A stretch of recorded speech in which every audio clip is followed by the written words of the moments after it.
I've said those words before, but it was loud, and you deserve to hear them 1,000 times. If all it is is 8 letters, why is it so hard to say?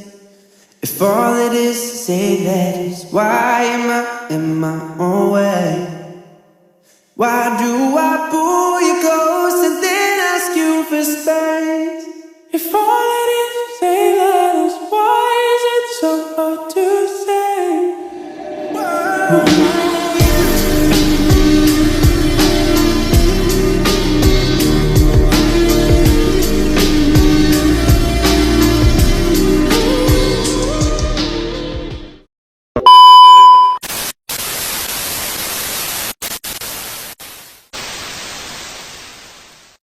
Assalamualaikum warahmatullahi wabarakatuh. Perkenalkan, nama saya Rizky Padilla dengan NIM 34022406161. Saya dari kelompok 8. Pernahkah Anda terbangun dengan alarm dari ponsel Korea, sarapan dengan sereal dari perusahaan Swiss, dan berangkat kerja menggunakan kendaraan raksasa otomotif Jepang? Perusahaan MNC adalah raksasa bisnis yang beroperasi di banyak negara, membawa inovasi, lapangan kerja, tapi juga tantangan global. Mereka bukan sekedar perusahaan besar, mereka adalah entitas yang menggerakkan roda ekonomi global, melintasi batas negara, dan menghubungkan budaya melalui produk. Hari ini kita akan membedah secara mendalam apa itu MNC, mengapa mereka ada, dan bagaimana mereka memengaruhi dunia tempat kita tinggal. Selanjutnya kita akan bahas tentang definisi dan karakteristik. Pertama, apa sih MNC itu? Secara sederhana, multinational corporation atau perusahaan multinasional adalah perusahaan yang memiliki pusat di satu negara atau home country, tapi menjalankan operasi produksi, penjualan atau IRD di beberapa negara lain atau host country. Setidaknya ada 4 karakteristik utama yang membedakan MNC dari perusahaan biasa. Yang pertama, ukuran yang masif. Mereka memiliki aset dan pendapatan yang sangat besar, terkadang melampaui PDB negara-negara kecil. Yang kedua, kontrol terpusat. Meskipun tersebar di seluruh dunia, kebijakan strategis biasanya tetap dikendalikan oleh kantor pusat. Yang ketiga, keunggulan teknologi. MNC seringkali memimpin dalam inovasi dan riset atau R&D. Yang keempat, strategi pemasaran global. Mereka memiliki kemampuan untuk mengadaptasi produk mereka sesuai selera lokal tanpa kehilangan identitas merek globalnya. Contoh perusahaan multinasional yang terkenal antara lain: 1. Unilever, 2. Coca-Cola, 3. Toyota, dan yang keempat Samsung, dan masih banyak lagi. Selanjutnya, sejarah perkembangan MNC. MNC bukan fenomena baru. Awalnya muncul di abad ke-19 melalui perusahaan kolonial seperti British East India Company yang menguasai perdagangan rempah di Asia. Pasca Perang Dunia II, ledakan MNC terjadi berkat globalisasi. Tahun 1950-an, perusahaan AS seperti Ford dan IBM ekspansi ke Eropa. Di era 1980-an, Jepang ikut. Toyota dan Sony mendominasi. Sekarang era digital.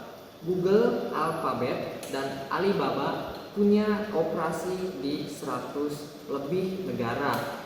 Di Indonesia, sejak 1967 era Orde Baru, MNC seperti Pertamina, Exxon Mobil tumbuh pesat, capai 5.000 perusahaan asing pada tahun 2023 menurut BKPM. Faktor pendorong kemajuan transportasi, WTO, dan teknologi internet. Oke, baik, di sini saya akan melanjutkan materi dari Rizky Padilla. Untuk sebelumnya, perkenalkan nama saya Edi Hendiana dengan NIM 3402240 Langsung saja saya akan melanjutkan materi dari Rizky Padilla, yaitu mengapa perusahaan menjadi MNC. Pertanyaannya, mengapa sebuah perusahaan memilih untuk memikul resiko besar dengan berekspansi ke luar negeri? Ada 4 motif utama menurut teori ekonomi, yaitu yang pertama, market seeking atau mencari pasar. Ketika pasar domestik sudah jenuh, perusahaan mencari konsumen baru di negara populasi besar atau daya beli tinggi. Yang kedua, research seeking atau mencari sumber daya untuk mengamankan bahan baku atau tenaga kerja dengan biaya yang lebih kompetitif. Contohnya, perusahaan teknologi yang membuka pabrik di Asia Tenggara. Yang ketiga, efisiensi seeking atau mencari efisiensi, yaitu mencari lokasi yang menawarkan insentif pajak, kebijakan pemerintah yang mendukung, atau infrastruktur yang lebih baik untuk menekan biaya operasional. Yang keempat, strategic asset seeking atau melakukan akuisisi perusahaan asing untuk mendapatkan teknologi baru atau merek yang sudah mapan. Selanjutnya, model struktur MNC, yaitu model menjalankan operasinya. MNC menggunakan pendekatan yang berbeda-beda. Seperti yang pertama, etnosentris, yaitu manajemen menganggap cara di negara asal adalah yang terbaik.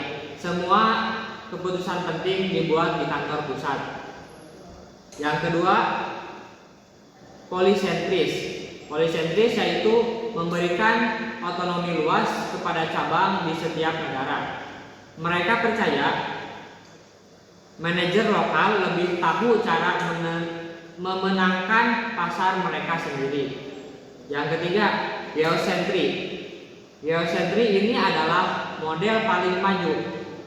Perusahaan mencari bakat terbaik dari seluruh dunia untuk posisi kunci, tanpa memandang kewarganegaraan dan mengintegrasikan operasional secara global. Ini adalah tentang kewajiban warga negara dunia. Untuk selanjutnya, yaitu keuntungan dan strategi MNC. Keuntungan utamanya adalah akses pasar besar, biaya produksi rendah, dan diversifikasi resiko strategi kunci. Adapun poin-poinnya yaitu yang pertama, ekspansi pasar. Ekspansi pasar adalah masuknya negara berkembang seperti Indonesia untuk 270 juta konsumen. Yang kedua, optimasi biaya, yaitu relokasi pabrik ke Vietnam atau Indonesia karena upah murah. Unilever hemat 30% biaya. Yang ketiga, ekonomi skala, yaitu produksi massal, turunkan harga per unit. Yang keempat, inovasi global, yaitu R dan D bersama, seperti Pfizer berkembang vaksin bagi negara tuan rumah.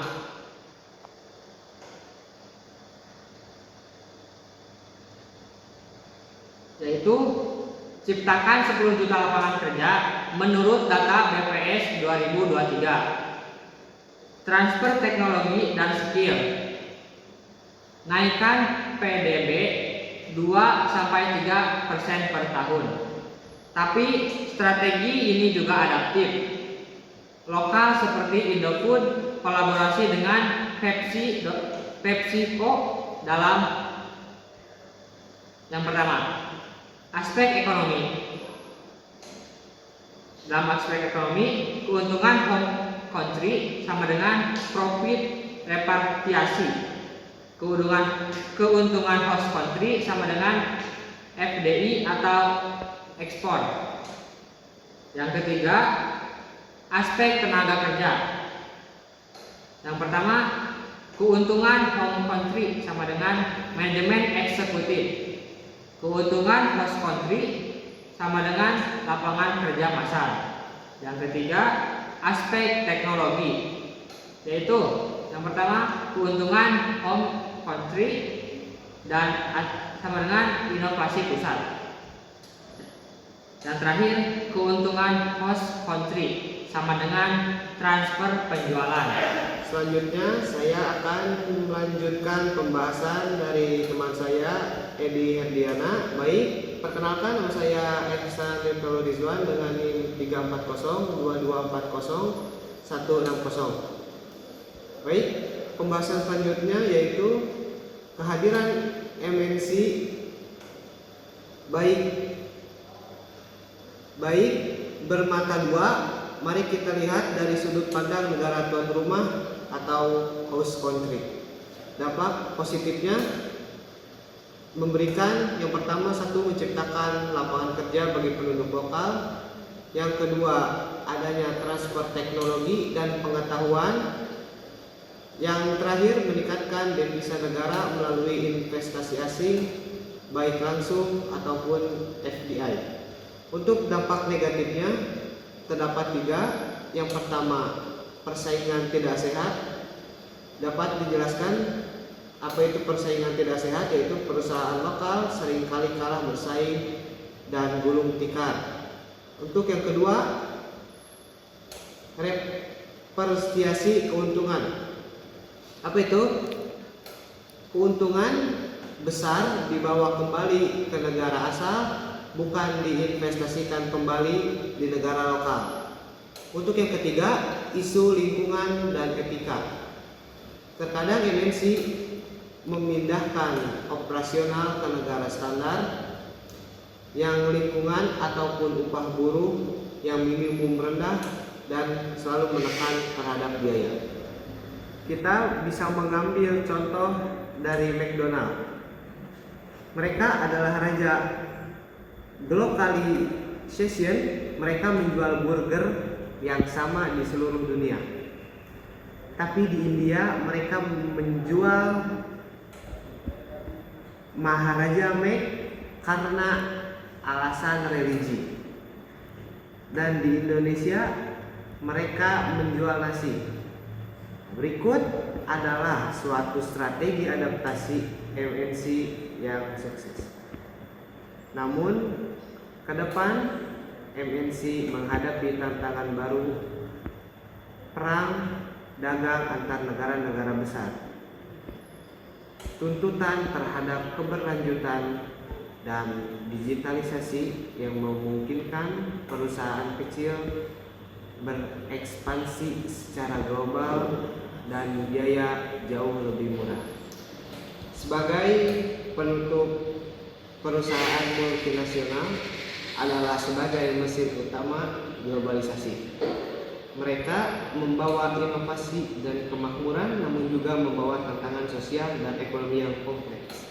Memahami cara kerja MNC adalah kunci untuk memahami bagaimana dunia modern beroperasi.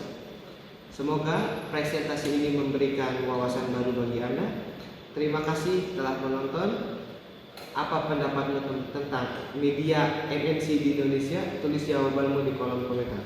Jangan lupa like, share, komen, dan subscribe. Saya Ehsan Nurul Rizwan.